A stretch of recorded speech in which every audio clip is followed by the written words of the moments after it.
Hola, muy buenas noches. Bienvenidos a esta aula virtual de Britoland Colombia. Hoy estamos en la tercera clase de nuestro curso de Ética Universal, basándonos principalmente en el libro Ética Universal de David Cowen, pero también haciendo un recorrido histórico por los distintos pensamientos filosóficos que tienen que ver con la ética. Es así como iniciamos con Sócrates y de allí pasamos al pensamiento estoico. Y en el estoicismo pues hay muchos autores de griegos y romanos que han tenido que ver con el estoicismo, y reitero que el principio fundamental de este curso no es volvernos filósofos ni profundizar en las distintas corrientes filosóficas, sino comparar la postura del autor David Cowen cuando plantea o hace la exaltación de las 7 leyes noágicas y las compara con la lógica de estos grandes pensadores. Que ahí se habla mucho de Max Weber, se habla de Kant, se habla de otros autores.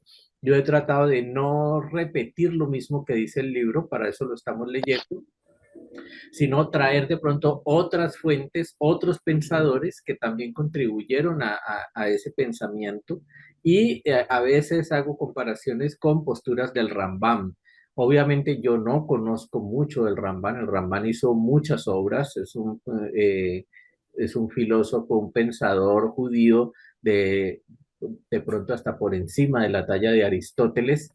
Entonces, tratar yo de profundizar al Rambam sin tener las fuentes, la cultura y el conocimiento, pues no sería justo ni con el Rambam ni con ustedes tampoco. Lo que sí podemos es mirar en la aplicación práctica, por eso se llaman las leyes prácticas del código no ágida, y es lo fundamental. Una cosa es que nosotros sepamos cuáles son las 7 leyes, y está muy bien. Y cuando hacemos la declaración no ágida frente al Beit Din, recuerden que se nos hace la pregunta, y es aceptar las 7 leyes y aceptar ponerlas en práctica. No sirve de nada tener solo conocimiento, porque entonces nos volveríamos pues, como cualquier otro pensador. La Torá es un libro que invita a la acción. Entonces, si nosotros estudiamos Torá, pero no hacemos nada, pues entonces estamos desperdiciando el tiempo. Dice doña Carmen, buenas noches, porque no puedo estar, estoy en la calle, le agradezco, obviamente sí, doña Carmen, por seguridad es lo mejor. Hay que cuidar la seguridad hoy en día, no se puede estar uno estudiando en un celular cuando está en la calle, está muy bien. Bueno, entonces les decía que es importante aprender, porque mucha gente me lo ha preguntado. A mí me ha tocado hacer charlas en distintas comunidades, he estado en foros no ágidas, y hay mucha gente siempre pregunta lo mismo. Entonces, bueno, ¿y de aquí qué? O sea, yo ya hice la declaración no ágida, ya aprendí los 13 principios de fe, ya sé cuáles son las 7 leyes, y ahora qué. Entonces, esto no es una plataforma doctrinal. Aquí no estamos estudiando para hacer, todos no vamos a hacer guías, eh, ni vamos a salir a enseñar. Obviamente somos una generación pionera, somos los primeros, y lo más probable es que nos toque enseñarle a las generaciones que lleguen, pero pues todos no lo van a hacer. Cada uno se va a especializar en lo que sabe hacer, en lo que le gusta. Entonces, la idea es que aprendamos que el principio fundamental de las leyes no ágidas es llevarlas a la práctica. Y esto no tiene que ver con ritualismo, esto no tiene que ver con que hagamos iglesias no ágidas, esto no tiene que ver nada con que vayamos de dos en dos tocando en las puertas los domingos en la mañana. No vamos a hacer eso. El que lo quiera hacer está en plena libertad de hacerlo. Si le funciona, pues está muy bien, pero ese no es el principio no ágida. El principio no ágida es que aprendamos a tener ese altruismo, esa ética y esa moral para comportarnos socialmente, y sobre todo para trabajar en proyectos sociales, unir ese tejido social que ha quedado tan roto, sobre todo en nuestras Américas. La historia de Latinoamérica es una historia única, donde por las conquistas, la colonia y toda la religión y los gobiernos y todo lo que está sucediendo hoy en día con nuestra tierra y con nuestros pueblos, pues ha tenido mucho sufrimiento. Aquí se ha hablado de todas las vertientes y de todas las corrientes, y como que a medida que llega una nueva, entonces la gente se va por allí. Y el fenómeno en Latinoamérica, eh, de pronto parafraseando a alguno de los autores que ha trabajado sobre este tema, es que el pueblo, la gente se ha adormecido, como quien dice, ya puede llegar lo que sea, que nos da lo mismo. Podemos vivir en una guerra de más de 50 años y ya estamos hablando de 80 años de guerra, entonces nos da lo mismo, no pasa nada. Perú, Ecuador, estamos hablando de Chile con las dictaduras como Chile, Argentina, en Uruguay, en Paraguay, todo lo que ha sucedido en Bolivia, esa discriminación, esa diferencia social tan alta que hay entre la casta urbana y el poblado campesino. Entonces, tratar de entender cómo es la mentalidad del campesino, del indígena, que muchas veces es criticado, muchas veces es atacado. Estoy hablando en general de toda América Latina, estoy hablando desde México hasta la Patagonia, y tenemos rasgos muy similares. Entonces, como Novágidas tenemos un trabajo muy, muy fuerte, y es meternos con un pensamiento revolucionario, pero que es muy antiguo. Esto no es nuevo, pero sí es de nuevo conocimiento para la gente, dárselo a entender mascadito, para que se entiendan que esto no es una religión, ni vamos a formar un partido político no ágida, ni nada de esas cosas. Vamos es a trabajar, vamos a hacer. Entonces, en eso vamos a marcar una diferencia con las corrientes europeas y americanas y orientales.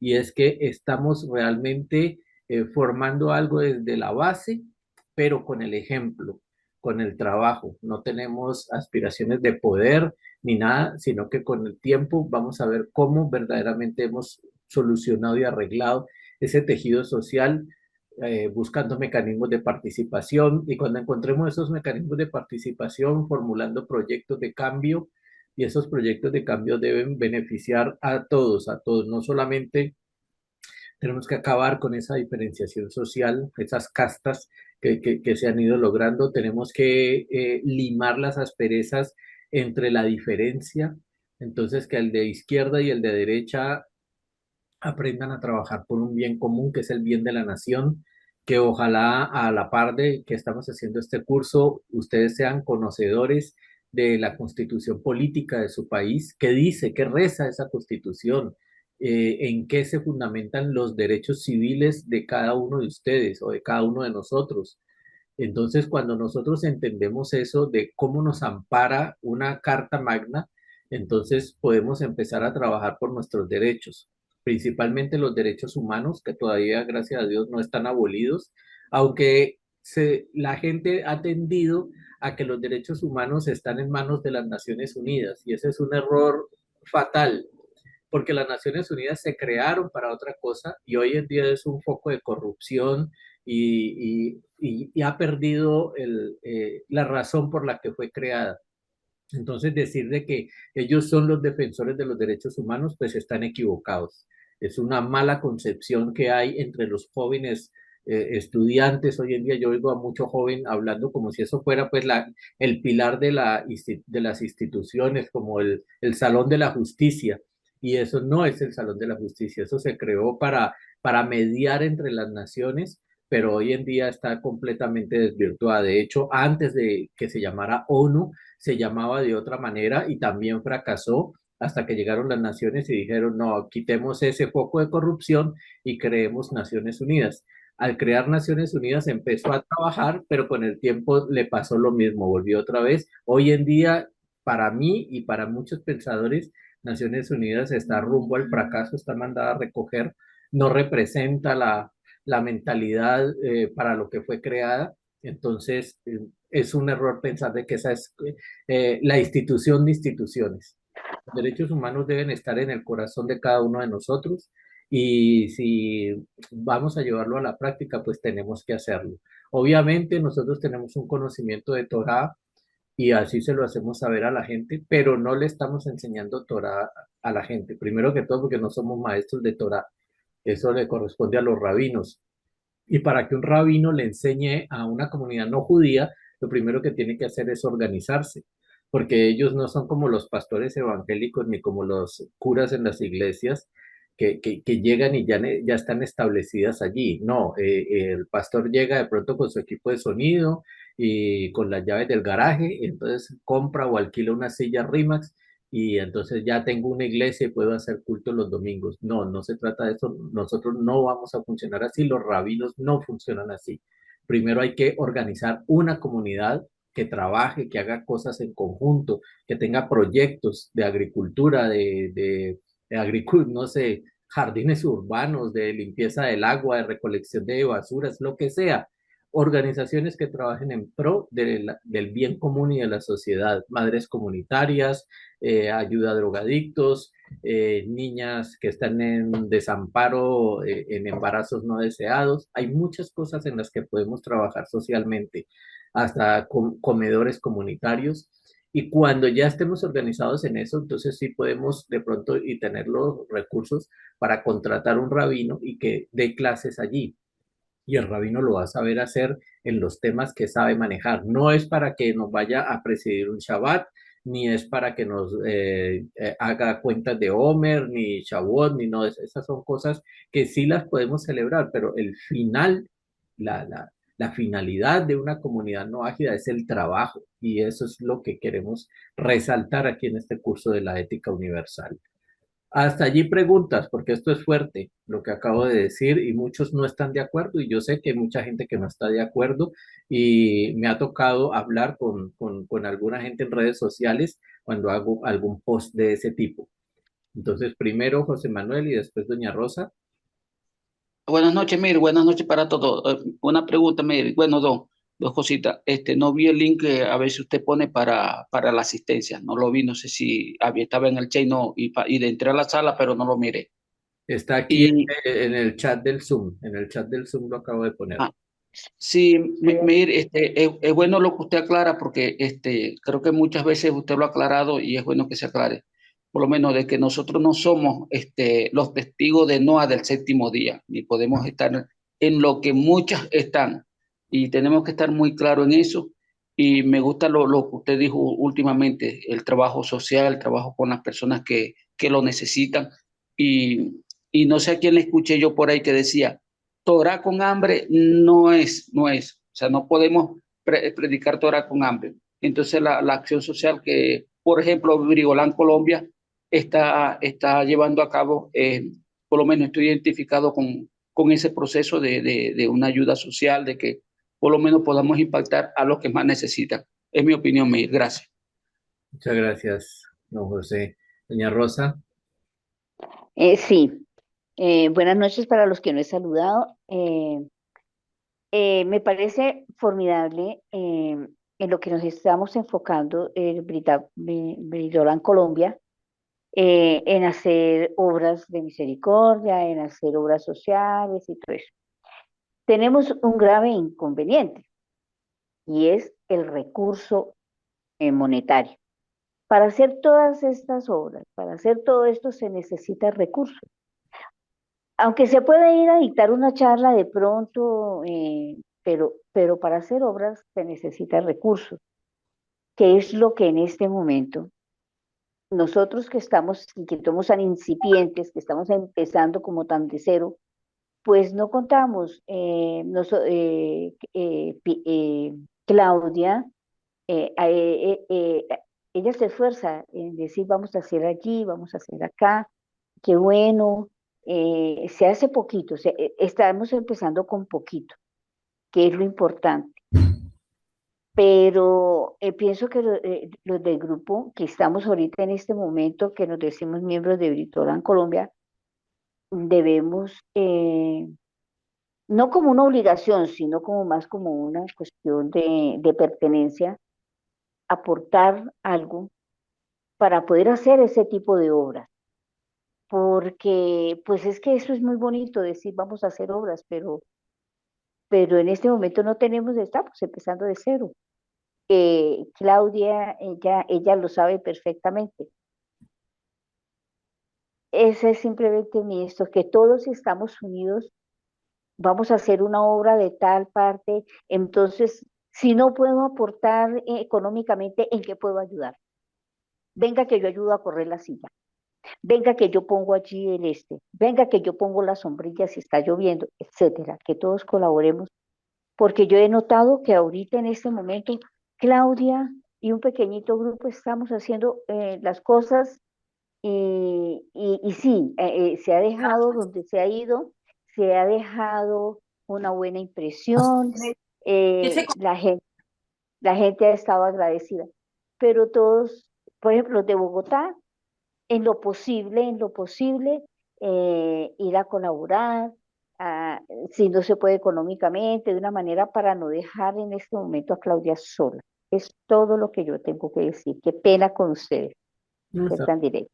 está muy bien y es el punto, doña Rosa, que realmente, sí, uno muchas veces dice, yo no tengo recursos, pero miren, es tan sencillo. Nosotros a veces invertimos los recursos en otras cosas y sabemos que es así. El que definitivamente no tiene, pues no tiene, no hay ningún problema. Esa fue una de las razones por las que decidí que este curso fuera gratuito, entre comillas, para ustedes. Y les dije desde la primera clase, gratuito no hay nada porque a alguien le cuesta. Entonces, eh, la idea es que la gente se acostumbre a hacer aportes en su comunidad. Entonces, así sea un dólar son menos de 5.000 pesos. Un dólar que den, no tengo de dónde, no tengo los 10, no tengo los $20, pero tengo un dólar, tengo $5. Haga, porque la verdad con eso se hace mucho, pero lo importante es ir cambiando el chip mental de que para los no ágidas todo es gratuito y que entonces yo aprendo el YouTube y veo los videos de Facebook y entonces digo que estoy estudiando y resulta que no. Una cosa es documentarse con lo que dicen allí de una manera muy, muy, muy superficial. Yo he escuchado mucha gente que dice, yo estoy estudiando con Jacob. Y yo le dije, ah, ¿cómo así? Jacob está dando cursos primera vez. O sea, yo soy un amigo de Jacob, lo saludo y hablamos y mantenemos en contacto. Pero él nunca ha dado cursos, ni se dedica a hacer cursos. Y él lo dice. Él tiene un canal y en ese canal publica cosas y muchas veces están orientadas a generar tráfico, a generar audiencia. ¿Por qué? Porque eso renta, porque eso da y porque para él ese es su trabajo y en su trabajo reúne una remuneración. Ahora, no es que esté haciendo las cosas por dinero, está haciendo una obra muy bonita y la mayoría de las personas que estamos hoy en día en las comunidades no ágidas se le debe a ese trabajo de Jacob, porque les ayudó a controvertir, a preguntar cosas que antes no se atrevían a hacer, y ese rompimiento les dio para esto. Y de hecho, Jacob, cuando le preguntan, "Ay, ¿y ahora qué hago? ¿Dónde estudio?"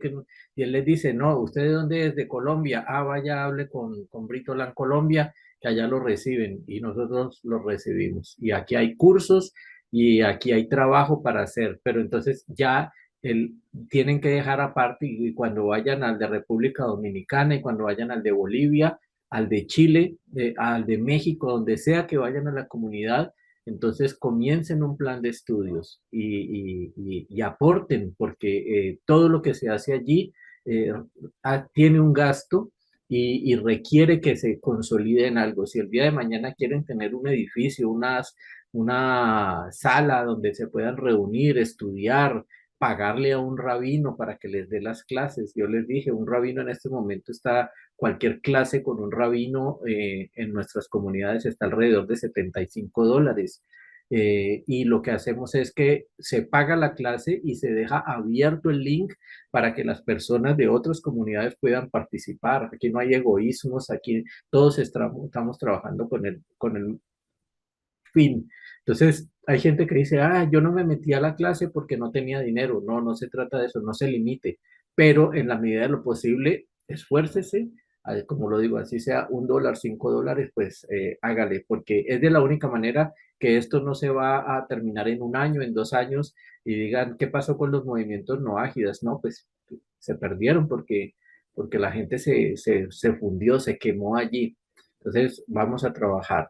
Le doy el cambio a, tengo aquí iPad de Jamie y Claudia Castillo, que sí me gustaría escucharla. Entonces, primero Jamie.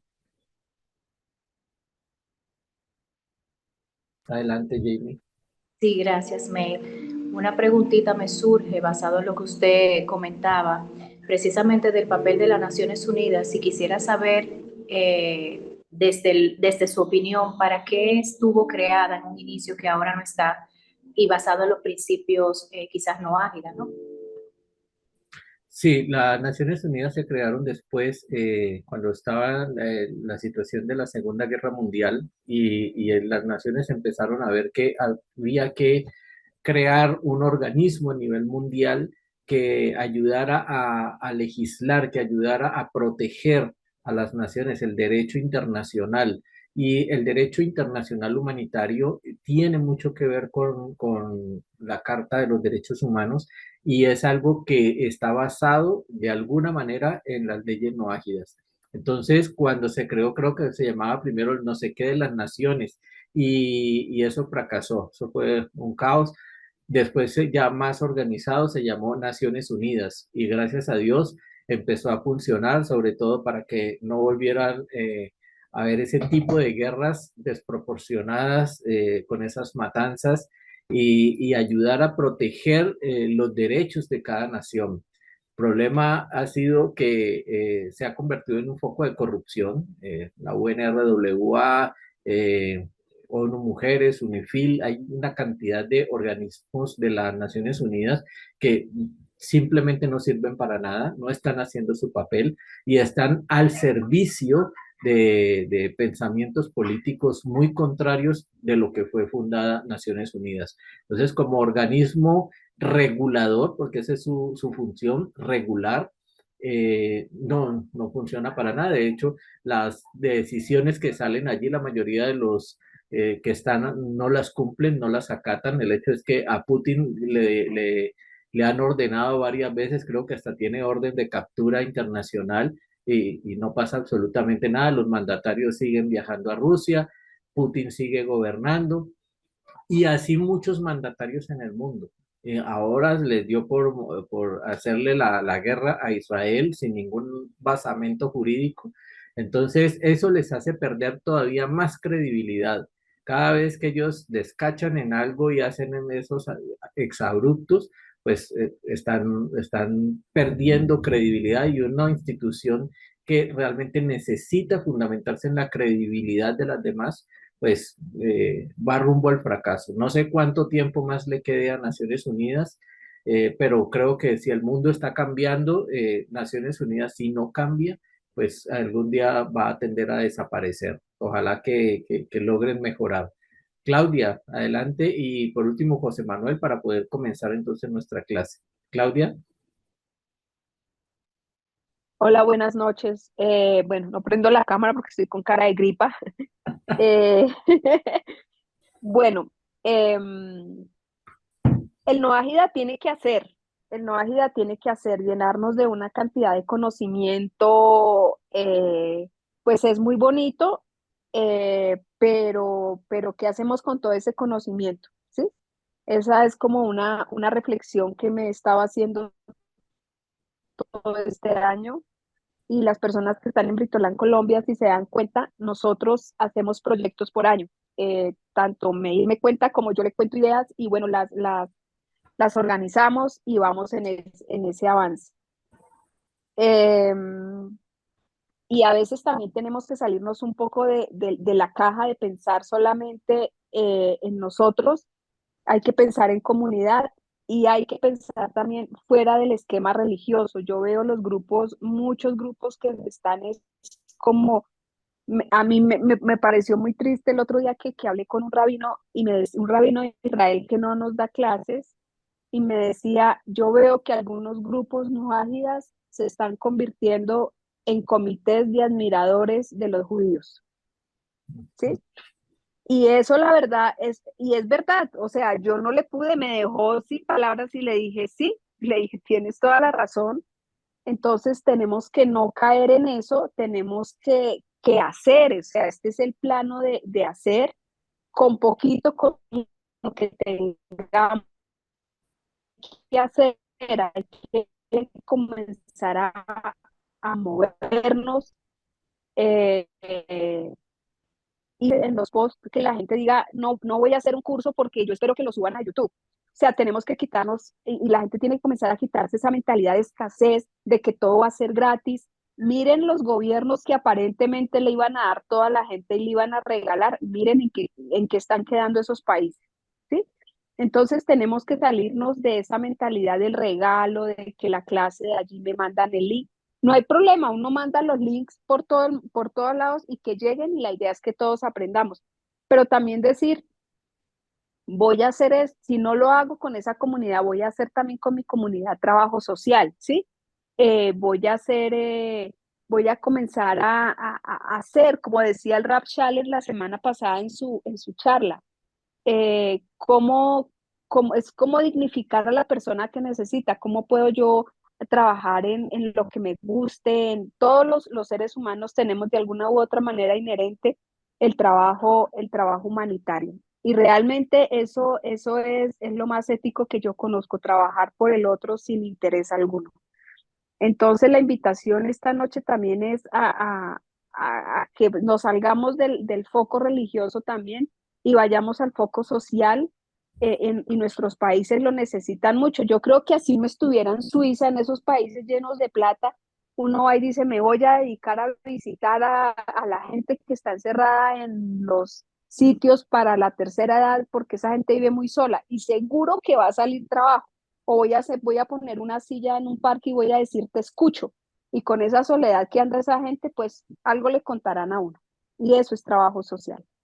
Entonces, esa es la invitación, a hacerlo todo desde la ética, mirar cómo podemos trabajar en nuestros países, mirar miren, nosotros vamos a comenzar a trabajar con la Confederación Colombiana de Comunidades Judías, que muy gentilmente, con ayuda de Jacob Amar, nos abrieron la puerta para trabajar todo el tema de antisemitismo.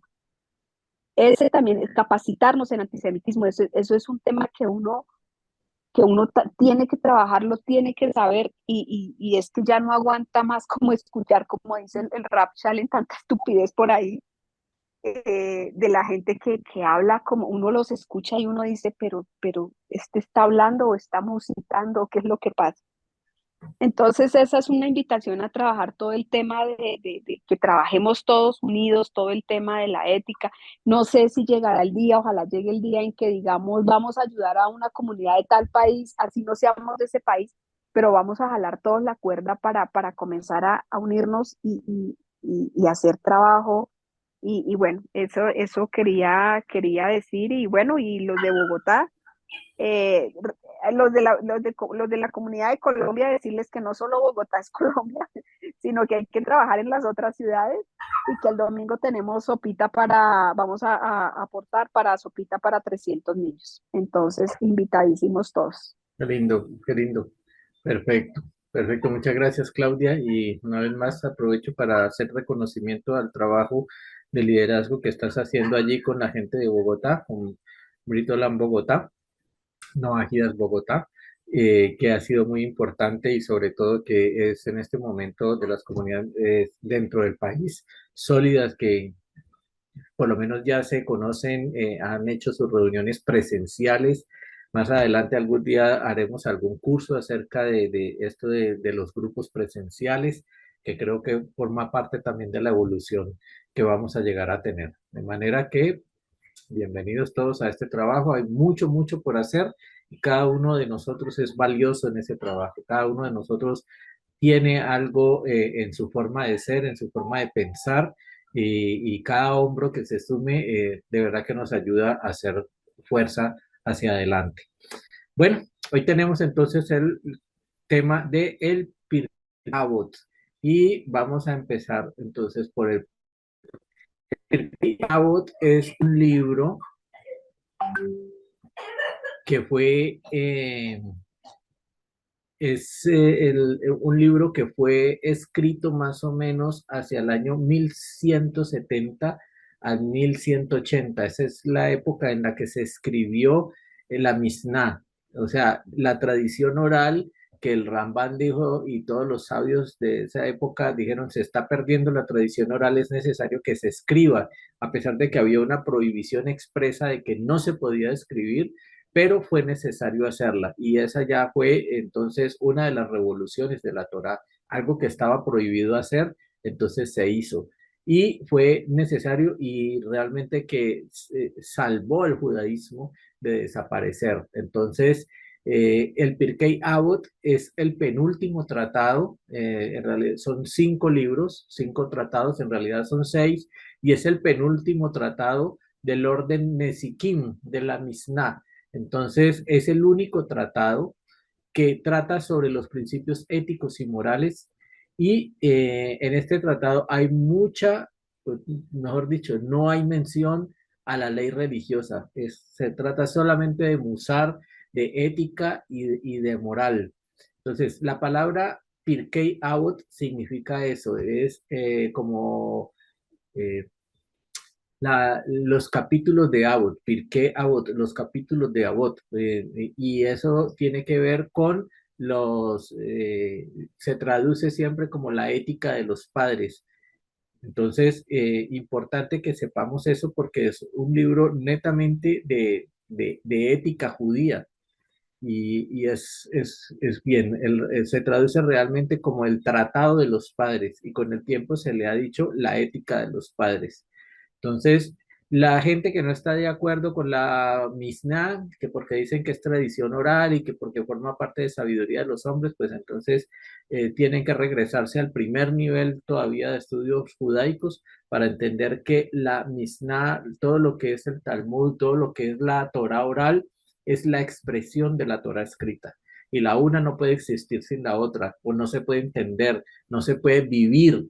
Usted puede comprarse todos los antiguos testamentos evangélicos, hebreos, los que quiera, y leérselos y decir que se los sabe de memoria, pero si no conoce lo que está en la Mishnah Torah, entonces no, realmente no conoce nada. Y hay otra cantidad de libros que están en la Baraita, que son libros que no quedaron dentro del canon de la Mishnah, pero que también se usan como recurso en un momento dado en determinadas discusiones y en determinados temas. Entonces, el mundo judío es muy amplio, es muy antiguo, tiene gran cantidad, fue de los primeros pueblos en el mundo que aprendió a escribir, que tenía su lenguaje y que aprendió a imprimir, que escribía en papiros, que todo se preservaba, y sobre todo ese mecanismo de pasarlo de tradición oral de la madre a la hija y del padre al hijo, y el pensamiento nacional, el pensamiento comunitario. Para los que son antisionistas hoy en día, el pensamiento nacional forma parte del pensamiento judío, es parte fundamental. No es que a unos políticos les dio por ser sionistas, no. El nacionalismo judío es lo que los ha protegido a ellos, a pesar de vivir en la diáspora, a pesar de ser perseguidos, masacrados, de que solamente en algunos casos sobreviviera una familia o poquitos miembros de esa familia, pero el judaísmo ha sobrevivido y es debido a eso. Entonces, partimos de la base que lo que está en la Mishnah es palabra de Dios también, y que son tan válidos todo lo que está dentro del canon que recopiló el Rambam. Entonces, partimos de ese fundamento de que es una fuente cierta, es una fuente fidedigna, y no nos vamos a detener en discusiones de ese tipo, sino que vamos a avanzar. Entonces, la ética de los padres es un reconocimiento a las éticas más altas, más refinadas y establecidas como principios fundamentales de la sociedad, para derivar en tener en muy alto nivel la consideración de lo que es la Torá y de que es una fuente de sabiduría. Entonces, es un libro que exalta la grandeza de la Torá, no solamente como un libro histórico, un libro de leyes, sino un libro que nos lleva a tener una moral y una ética tanto personal como social. Entonces, dice, ama al prójimo como a ti mismo, dice la Biblia en el libro Levítico en 19:18. Yo escucho hoy en día mucha gente que dice que Jesús enseñó, ama al prójimo como a ti mismo. Eso lo dijo él porque lo escuchó en alguna parte, porque lo escuchó de Levítico 19:18. No es que él se lo haya inventado, pero hoy en día, como la gente no estudia y no quiere, y tienen sesgo de confirmación, entonces dicen que él fue el que inventó eso y que ese es un nuevo mandamiento. Y ese no es un nuevo mandamiento, eso ya estaba en la Torá. Cuando llegó Jesús al mundo, y ya eso existía. A él se lo enseñó alguien, él lo tuvo que haber leído y lo tuvo que haber estudiado como un niño judío que era. Y entonces cuando fue adulto, no se sabe si él lo dijo o no lo dijo, porque los que escribieron la Biblia cristiana lo que hicieron fue tomar una cantidad de frases y, como dice por ahí el rabino de Torah Tropical, dicharachos. Entonces cogieron todos los dicharachos que habían, Gansu Letová, toda esta cantidad de dicharachos que decimos siempre, pero que no sabemos ni de dónde viene y los sacamos de contexto. Así hicieron los escribas cristianos y cogieron todos esos dicharachos y los pusieron allí y se los pusieron en boca a Jesús, a Mateo, a Marcos, al que fuera, pero menos a la fuente original. Cuando usted le dice a una persona de estas, tú sabes que eso lo dijo Gilel, y perdón, ¿quién es Gilel? Mira, es un mandato que el Rab Akiva Ben Yosef, de bendita memoria, está en el Tratado Rabá, capítulo 24, verso 7, considera un importante principio de la Torá. Entonces, eso está en el libro de Shabbat 31a, Gilel. Gilel dice, eso que es malo para ti, no se lo hagas a tu amigo. Esa es toda la Torá y el resto es comentario. Y le dice a la persona que es la que está hablando, ve ahora y apréndelo. Entonces, esa atribución de los libros de la sabiduría bíblica a otros personajes, pues realmente no tiene razón de ser. Uno siempre tiene que ir a las fuentes, saber quién fue Gilel, saber quién fue Rabbi Akiva, qué fueron lo que dijeron, que fueron muy anteriores al tiempo de Jesús. Bueno, de pronto Akiva estuvo en el siglo primero, pero sí estuvo en el siglo primero. Jesús, en cambio, no se sabe si estuvo en el siglo primero. Muchos dicen que nació 100 o 200 años después. ¿Por qué? Porque la religión se hizo 400 años después del siglo primero, la religión cristiana. Entonces, que en el 4 siglos después del año 1 vengan y digan, es que Jesús dijo esto, pues hombre, eso no tiene razón de ser, eso no está escrito en ningún libro de historia, ni está sustentado por ningún sabio, ni nada, solamente lo dijeron porque lo leyeron en alguna parte y dijeron, esto está tan bonito que digamos que lo dijo Jesús. Y lo mismo pasa en el Islam. Esto está tan bonito que digamos que lo dijo Mohammed. Entonces Mohammed dijo, y tergiversó todo, hasta el punto de decir de que la hermana de Moshe era la misma María, madre de Jesús. O sea, no importa la locura que hayan dicho, el salto histórico, geográfico, pero entonces hagámoslo encajar como sea y al que diga que no, pues le cortamos la cabeza y no pasa nada. Entonces, a sangre, a látigo, como que todo el mundo terminó diciendo, sí, sí, sí, eso lo dijo este señor, eso está así y esa es la verdad. Entonces, y los libros que de verdad tienen el constructo de la historia de la antropología judía, no, eso fue escrito por judíos, no le pare bolas, no presten atención, que eso no, mientras haya sido escrito por judíos, hay que dudar de eso. Entonces vemos como el antisemitismo y toda esta cantidad de cosas de desprestigio del pueblo judío a propósito de intereses particulares es lo que ha llevado a ese desconocimiento. Entonces dije que es un tratado que se conservan, que es consta de 6 capítulos, donde están las palabras más que todo de un sabio que se llamó Simón el Justo, de bendita memoria, en el año 200 antes de Cristo, 200 años antes de Cristo, hasta el Rab Judá Hanasí. Judá Hanasí fue prácticamente el redactor de la Misná en el año 200 después de Cristo. Entonces son 400 años desde que se escribió esto, el Pirkei Avot, hasta el año 200 después de Cristo. Y en esos 400 años, miren qué curioso, sale la Misná y inmediatamente se hace el concilio de Nicea y se crea también la religión cristiana. Entonces, interesante tener esas fechas de ver cómo se fue construyendo la historia.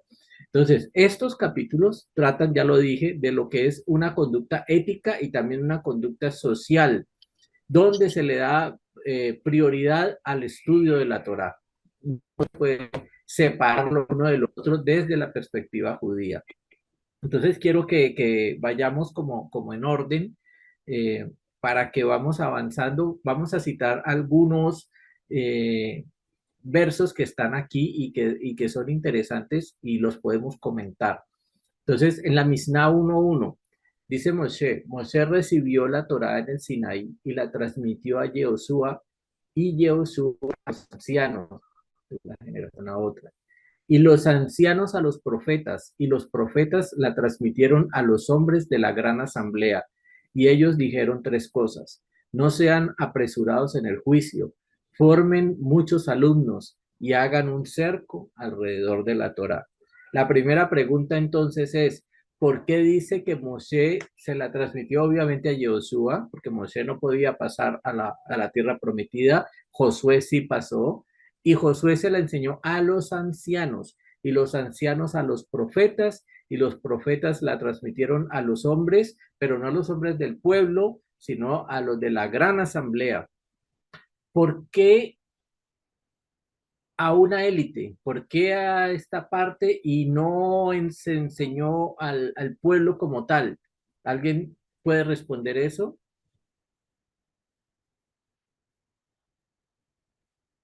Bueno, entonces, Ay, Meir, por favor, repites la pregunta, por favor, qué pena. sí, la pregunta que se hace aquí es ¿por qué fue enseñada a los dirigentes? Entonces, primero a los ancianos a los profetas y los profetas a la gran asamblea. ¿Por qué no se enseñó al contrario, de abajo para arriba, sino de arriba para abajo? Vamos entonces con Breiner. La Meir, pues es como el que puede ser presidente, ¿no? Tiene que tener una preparación, un estudio, como tener ciertos atributos y etcétera. Entonces no es a cualquier persona que se le entregue, sino que debe ser alguien que debe tener principios, que debe ser elevado para, digamos, ser digno de entregarle esas enseñanzas, porque si le entrega a cualquier persona que se la pasa ocupada en otras cosas, pues la va a dejar a un lado y no lo va a tomar relevante. Pues es mi punto de vista, no sé si... Está bien, correcto. José Manuel. Bueno, sí, mi respuesta va en dirección al compañero. El libro de números en esta paracha de esta semana se convoca a los príncipes. Entonces quiere decir que inclusive todos los levitas no eran sacerdotes, todos tenían cada uno tenía una función diferente. Y me imagino que por eso fue que se le dio a estos sabios que el resguardo de la Torá, porque no todos estábamos preparados o no estaban todos preparados en ese tiempo para la recepción de la Torá, solamente estaba para un grupo y ellos eran los encargados de preservarla hasta que llegara a nuestras manos en el día de hoy, es mi opinión. Ok. Doña Rosa.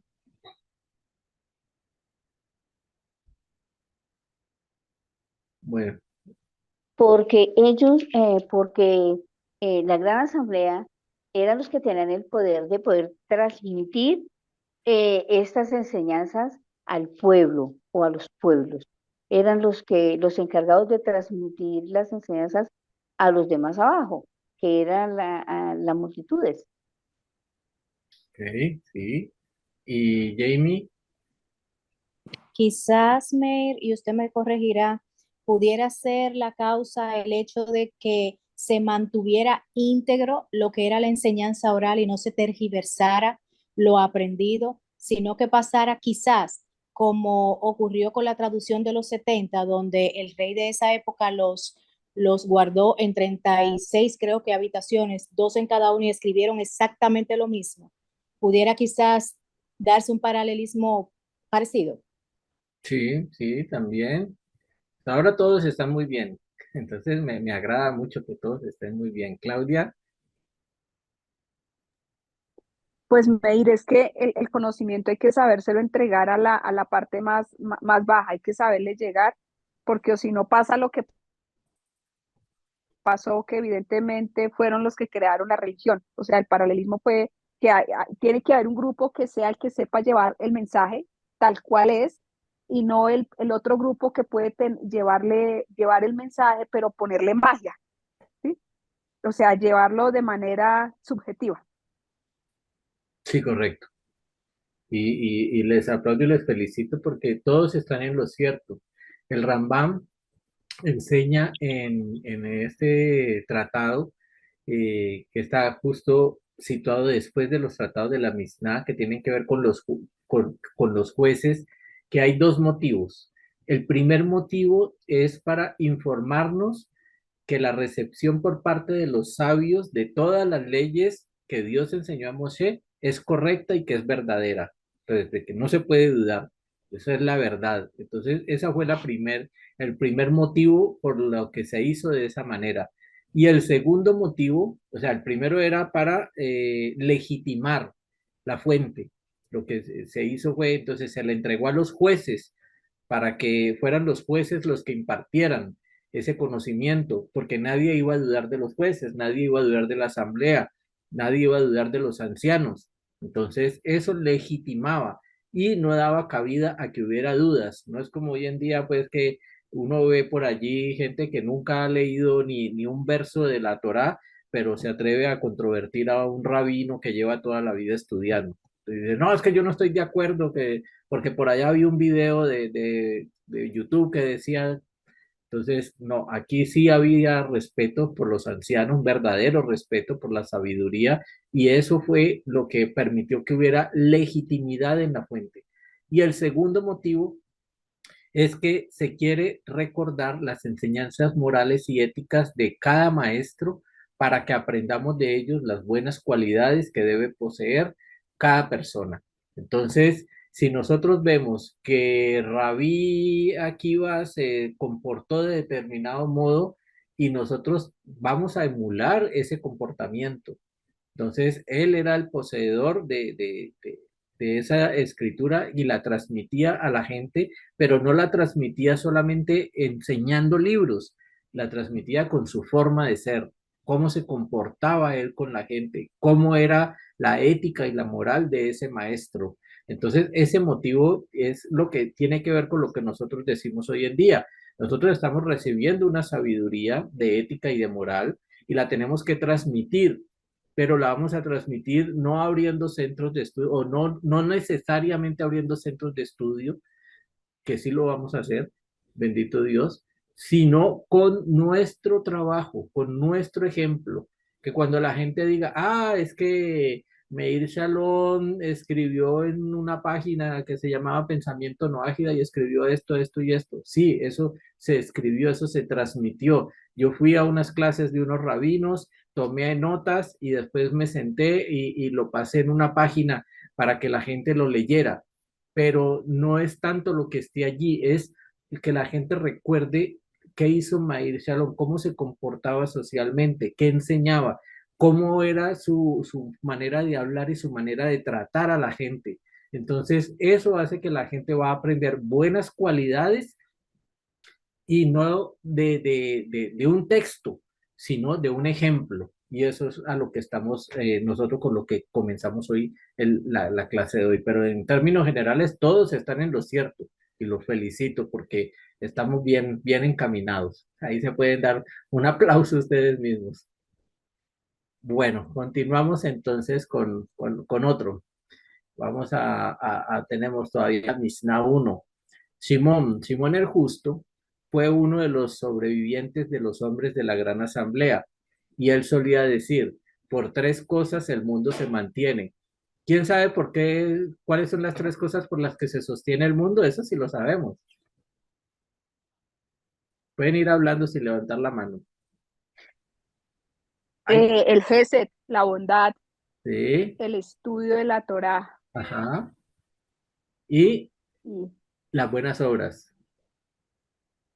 Entonces, el estudio de la Torá, el Gesed y las buenas obras no pueden estar separadas.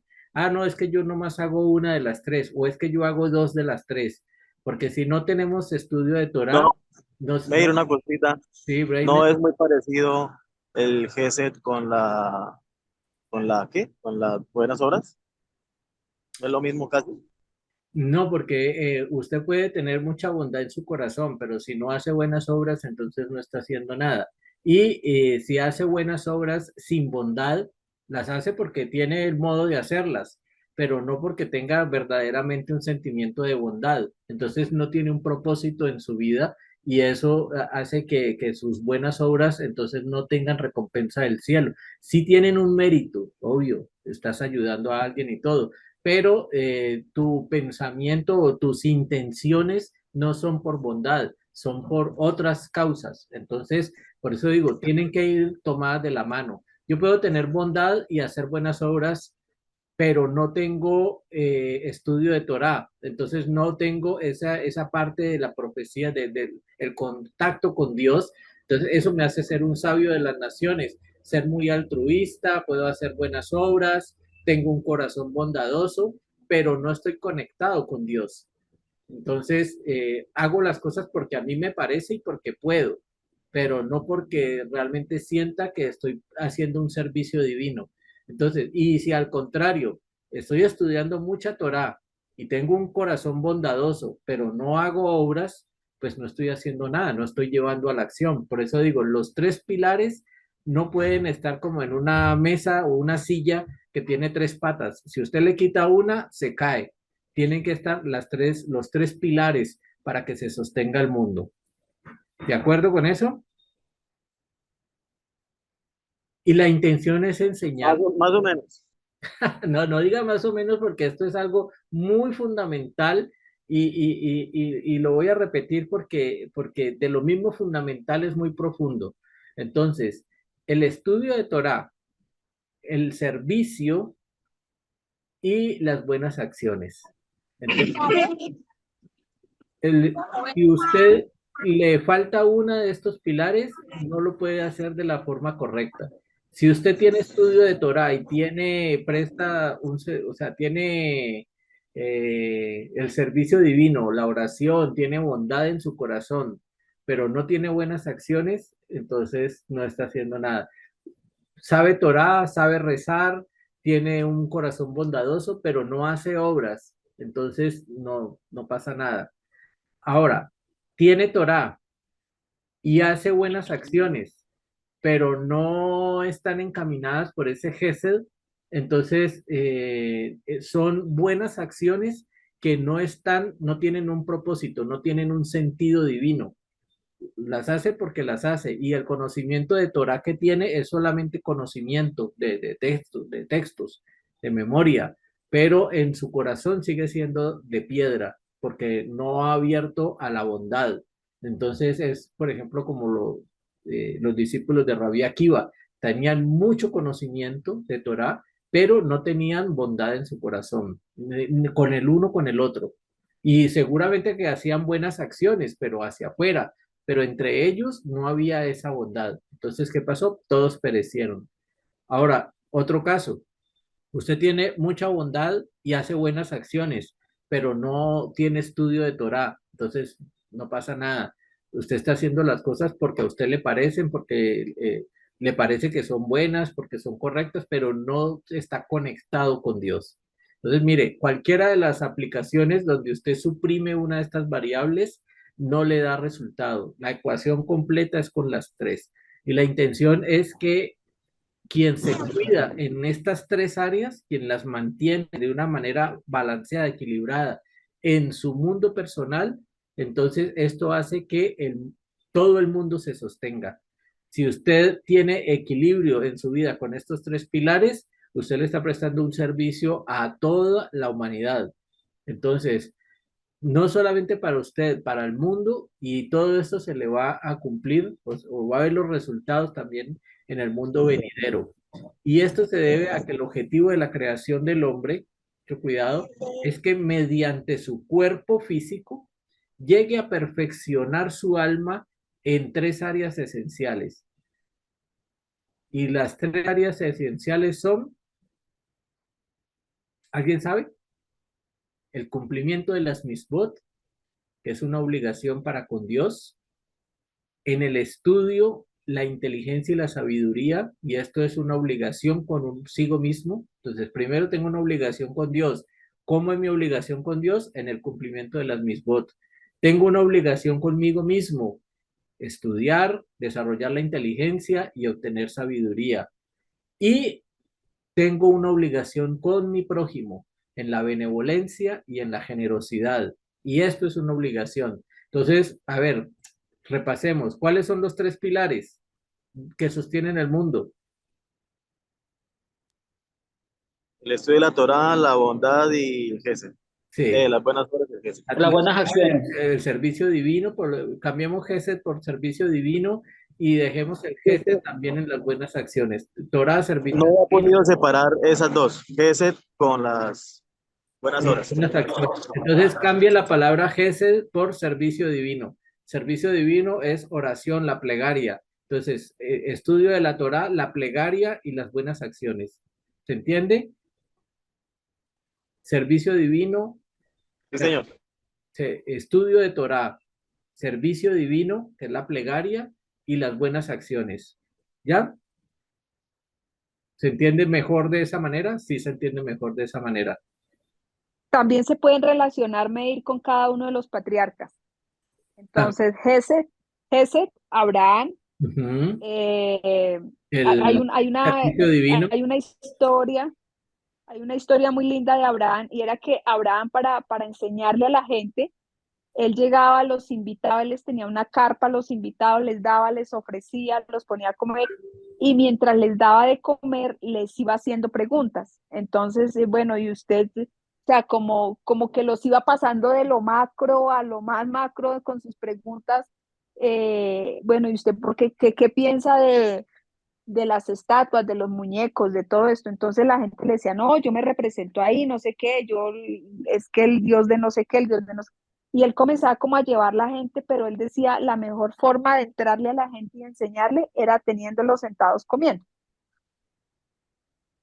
Correcto. Entonces Gesed, Abraham. Abraham, servicio divino, la plegaria con Isaac. Sí. Y las obras de bondad con Jacob. Con Jacob. Okay. Cada uno de los patriarcas representa. ¿Sí? Bueno. Y encima de Jacob, que representa la Torá.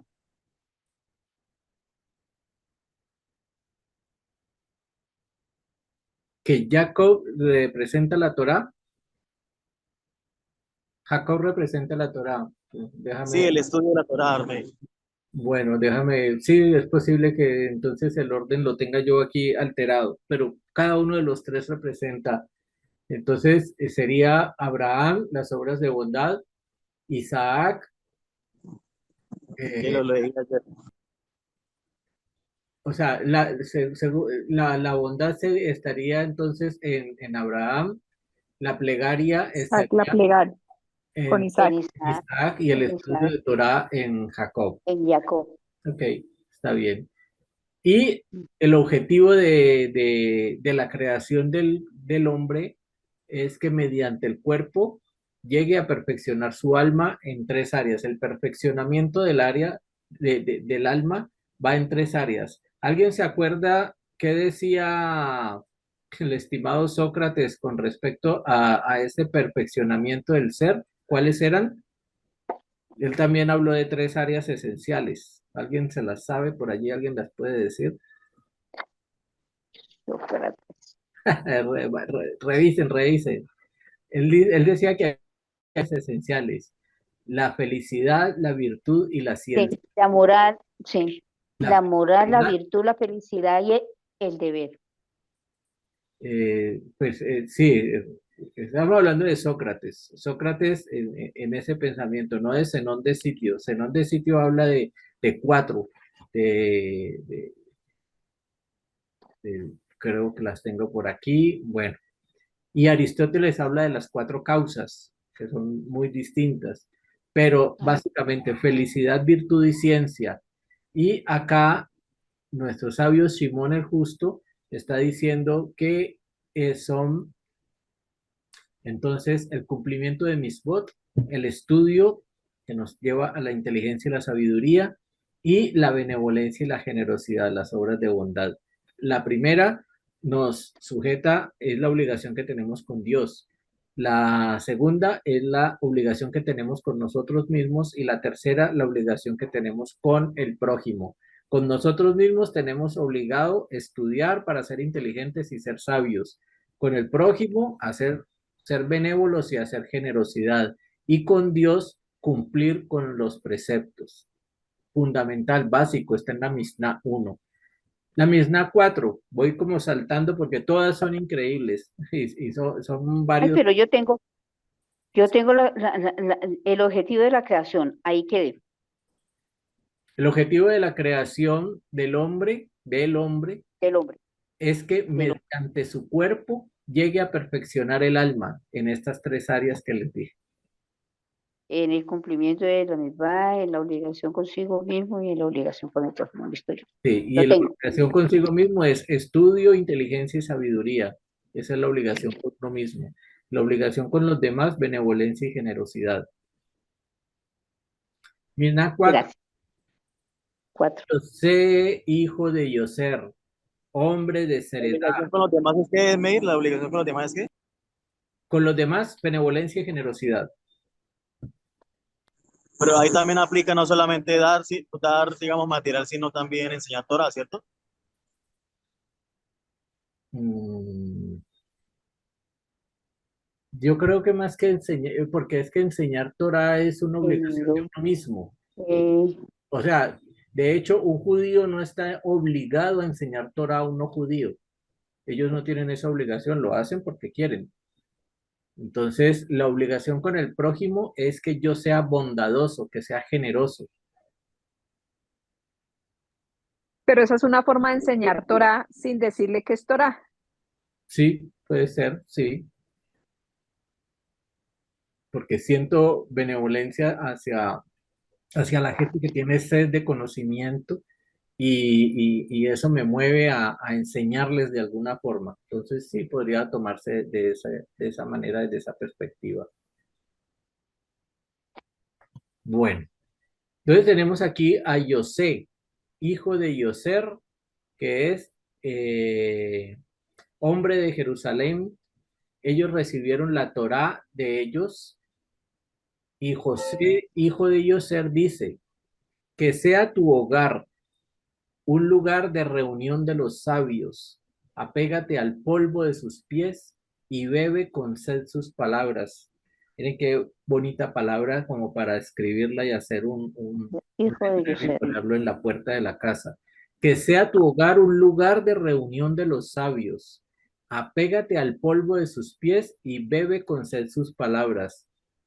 ¿Qué significa esto? Está diciendo, pues, que sea tu hogar una reunión de los sabios para que aprendas de ellos las buenas cualidades. Entonces, miren que ellos no dicen para que aprendas Torah, para que aprendas las buenas cualidades de ellos. Ellos son conocedores de la Torah y obviamente te van a enseñar Torah, pero lo que te tienes que esmerar por aprender es de su ejemplo, de lo que ellos hacen, de cómo son. Cuando usted habla con un rabino, entonces fíjese en su postura, en sus gestos, en cómo lo trata usted. Eso es más valioso que toda la Torah que le pueda enseñar. Obviamente hay mucha Torah, pero eso es más valioso. Nosotros a veces desperdiciamos la oportunidad Por ejemplo, cuando el Rav David Shalem está entre nosotros en una reunión, muy poca gente se cuida de eso. No mira las buenas cualidades del rap, su buen genio, su genialidad, su forma de expresarse, su forma de enseñar, la paciencia que nos tiene. O sea, eso es lo que verdaderamente nosotros tenemos que aprender. Cuando usted escucha al rap Uri Sherky, una persona con un humanismo, con un corazón tan sensible, esas midot, esas buenas cualidades que él tiene, valen muchísimo más que todo el conocimiento que él pueda tener de Torah. Ah, pero es que él es un sabio de la Cábala. No, son dos cosas muy distintas. Eso es conocimiento. ¿Cómo es él? ¿Cómo se comporta? ¿Cómo es su manejo con el dinero? ¿Es ambicioso? ¿Cómo trata a los hombres despectivamente? ¿Es orgulloso? Eso verdaderamente es lo que habla de un sabio. Entonces, sea tu hogar un lugar de reunión de los sabios, no para que se esté hablando todo el tiempo de cosas muy profundas, como hacen de pronto, yo conozco en algunas comunidades hay unos verdaderos teólogos que hacen unas preguntas y quieren saber pues lo más profundo de la teología, pero ninguno habla de estas cosas que son tan elementales y que son tan profundas en quién es la persona, los sentimientos, el corazón, los gestos, la educación, la moral, la ética. Eso es lo verdaderamente principal. Y por eso nuestra casa debería de ser un sitio de reunión de sabios, no para que se llegue a unos, como si esto fuera, pues me voy a convertir mi casa en un ágora de conocimiento, no. Que sea un sitio agradable donde la gente tenga muy buenas cualidades y yo y la gente de mi familia pueda aprender de esas buenas cualidades. Ese es el objetivo de la sabiduría, pues el que posee sabiduría sin buenas cualidades hace que la persona se convierta en una persona malvada. ¿Por qué? Porque se llena de orgullo. La sabiduría sin buenas cualidades hace personas malvadas. Después dice José, apégate al polvo de sus pies, porque para ver cómo se comportan estos sabios, no solamente voy a ver sus cualidades, sino incluso las cosas que ellos pisotean, o sea, las cosas que ellos desprecian. Y a eso debo apegarme.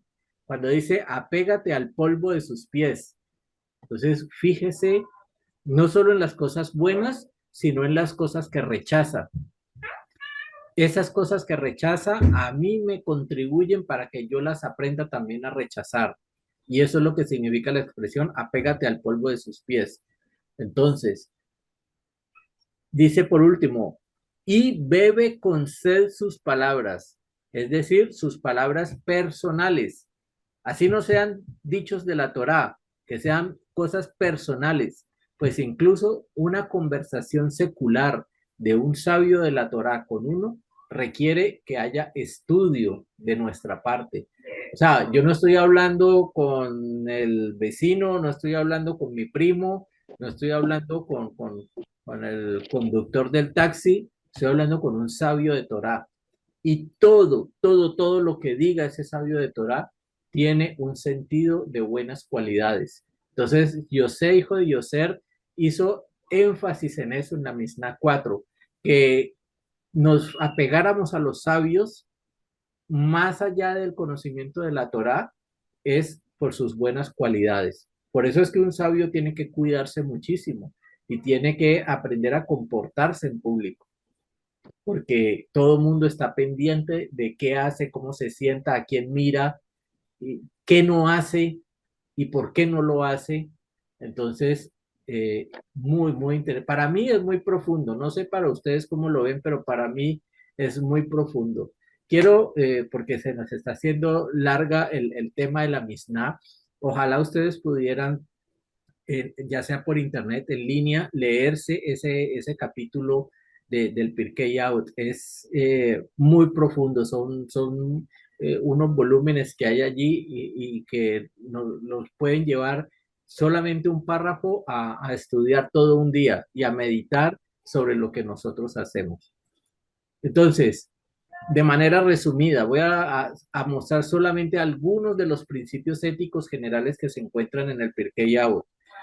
El primero, muestra la bondad a los demás, enseña el respeto hacia el otro, enseña el respeto hacia uno mismo y enseña el respeto hacia Dios. El Pirkei Avot busca la paz. Estamos hablando de la paz verdadera, no de la paz de todos, no la paz, ni la paz total, la paz verdadera, la que fluye del alma. Nos enseña a ser prudentes, nos hace ser humildes.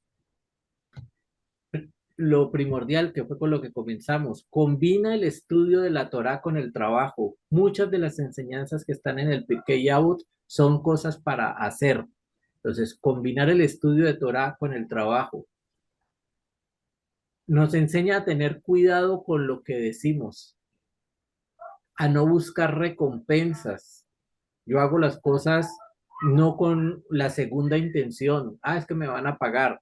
Ah, es que voy a obtener esto. Es que me van a aplaudir. Es que me van a dar la medalla. No, no, no, no. No, sin buscar recompensas. Las hago porque en un espíritu altruista las quiero hacer.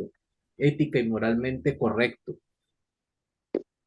Nos enseña a no apresurarnos en juzgar a alguien, a ser justos y a tomar decisiones en consecuencia de esa justicia. Nos enseña cuándo es el tiempo correcto para actuar, y ese tiempo correcto es ahora. No fue ayer, no es mañana, es ahora. Siempre lo tenemos que hacer ahora. Muy importante. Ayer hablaba, anteayer hablaba en la Parashá Naso sobre ese tema, sobre actuar, sobre hacer, que es algo que Dios le ordenó a Moshe para que la gente hiciera. Y cuando se hace, ya. Cuando es con Dios, es ya. Hay que actuar, aprender a saber cuándo es el tiempo correcto. Nos enseña que el castigo iguala al pecado. Cuando nosotros somos castigados es porque cometimos un pecado. Hay algo que corregir. Y nos enseña también a siempre trabajar para tener un temperamento constante, ser íntegros. No es que hoy soy chisporroteante y mañana soy depresivo, hoy soy súper feliz y mañana estoy que me quiero comer al resto del mundo. No, esa bipolaridad no cabe aquí. El estudio de la Torah y sobre todo el estudio del Pirkei Avot nos enseña a mantener un temperamento constante, a no fustigarnos, a no darnos látigo nosotros mismos, sino a mantener siempre, como dice la Torah, alegres. Y esa alegría la encontramos en todos estos principios de ética y de moral que están en el Pirkei Avot. Bueno, hay muchas cosas que decir de este libro porque me parece maravilloso, pero a veces la gente lo pasa por alto y no lo quiere estudiar. Pero a mí me parece que es súper genial. Mire, hay por aquí, por ejemplo, la Misná 3. Antignos, que era un hombre de Sojo, recibió la Torá de Simón el Justo. Y él solía decir Antignos, no sean como los esclavos que sirven a su amo para recibir un premio. Sean más bien como los esclavos que no sirven a su amo para recibir un premio y el temor del cielo está sobre ustedes. Entonces, Antignos nos enseña que debemos servir a Dios sin tener la intención de recibir retribución por nuestras buenas acciones. Eso lo dije, Dios de pactos y eso no cabe aquí, ese pensamiento no. Ah, yo hago esto por Dios y entonces Dios me tiene que dar esto. Eso es hasta, de cierta manera, una blasfemia. Eso es tratar de extorsionar a Dios, Dios libre y guarde, de decirle, mire, es que yo estoy haciendo esto para usted y usted tiene que hacer esto para mí. Y hay gente que se enoja. Ah, es que yo le di un sobre de 1.000.000 de pesos al pastor porque necesitaba salvar mi casa y perdí el millón y perdí la casa. ¿Es culpa de Dios? No, no, Dios no tiene la culpa. Una vez escuchaba a una mujer que decía que estaba enojada con Dios porque ella estaba enamorada de un hombre casado y le dijo al hombre casado que dejara a la esposa y él le dijo que no, que él no iba a dejar la esposa. Y esta mujer estaba envenenada, llena de rabia, y habló conmigo y con esa rabia, y entonces le digo yo, ¿qué es la rabia que usted tiene? Cuénteme, ¿por qué está enojada con Dios? Es que Dios no responde las oraciones. ¿Y cuál es el motivo de su oración? Entonces ahí fue cuando vomitó todo eso. Y yo le dije, ¿tú crees que Dios está obligado a dañar un hogar para que usted sea feliz en la cama con un hombre? Por Dios. Pero uno lo oye de personas adultas, de personas de nuestras comunidades no ágidas. Entonces yo digo, por Dios, ¿qué está pasando? Entonces, el único pensamiento que debe tener una persona correcta, ética y moralmente es la de cumplir su voluntad, la voluntad de Dios, por solo el hecho de que Dios es nuestro creador y que nosotros lo amamos, no para pedir recompensas. Ah, voy a hacer esto a ver si de pronto entonces encuentro trabajo, voy a hacer esto a ver si me sano de esta enfermedad, voy a hacer esto, aquello, como siempre negociando con Dios. Esa es una mala forma de pensar. Entonces, no debemos olvidarnos del temor a Dios, ya que cuando estamos hablando del servicio divino, se compone de dos preceptos. Esto lo vimos cuando hicimos un curso que estábamos leyendo el libro de los buenos actos.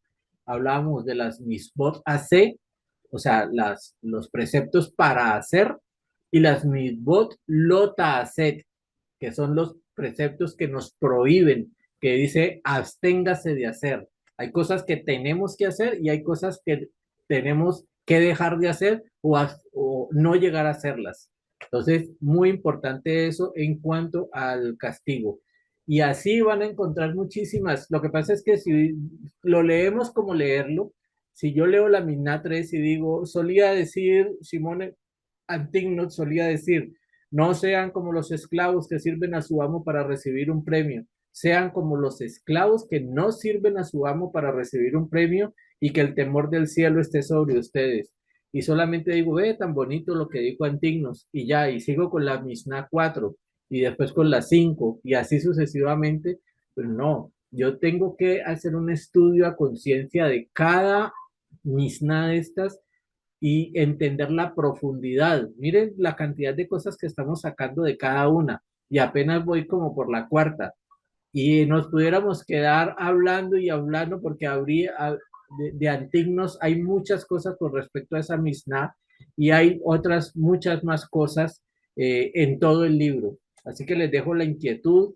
Mi idea no es hacer aquí un tratado sobre Pirkei Avot, pero sí quería mostrarle la belleza de este texto y que es algo que para mí debería de ser de obligatorio estudio y lectura de cada uno de nosotros, no solo de los judíos, sino de cada uno de nosotros.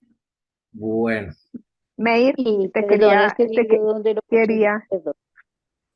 Claudia, quería hacer como dos, no, no sé si está mal lo que voy a decir, eh, pero cuando repetiste en la primera parte que debemos desarrollar el intelecto de nosotros, ahí está uno de los grandes problemas de la idolatría, que el adoctrinamiento limita el desarrollo del intelecto, ¿sí? Por eso es que es tan mala la idolatría. El tema del adoctrinamiento, porque limita, ¿sí? Y segundo, con el tema que estabas diciendo de la señora que le pedía a Dios, que le estaba negociando a Dios, él escuchaba a un rabino, no me acuerdo el nombre, y es que Dios te puede dar lo que tú le estás pidiendo, pero hay que tener cuidado porque te puede quitar otra cosa, ¿sí? Cuando comienza ese tema tan, ¿cómo se dice? Tan intensivo, como tan acosador, como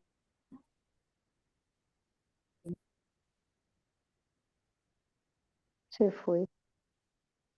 sí, esa parte es cierto. Cuando Te nosotros quedó empezamos, sin audio, Claudia. Mm. sí se le fue el audio, debe tener problemas con el internet. Pero lo que dice Claudia es cierto. Cuando nosotros tratamos de presionar a Dios, del cielo van a decir, listo, te lo voy a dar, pero nos van a quitar algo. Entonces, mucho cuidado con eso, con la forma como nos dirigimos a Dios. Hola Claudia, ¿volviste? Bueno.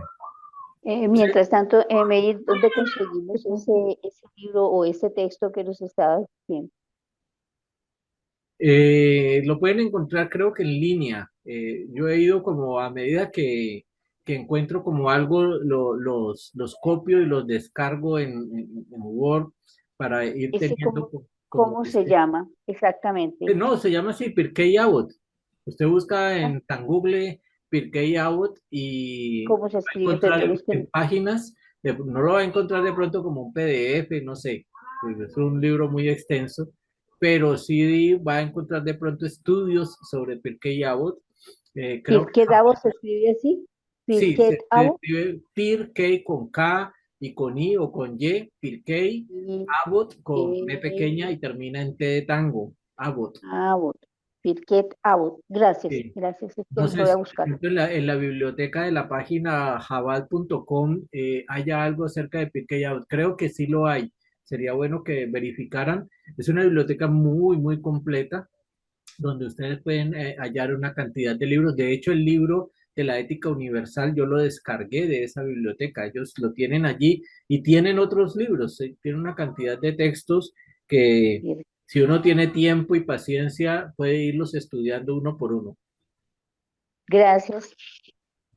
Bueno, Claudia creo que se salió sí, seguro la sacó de la reunión.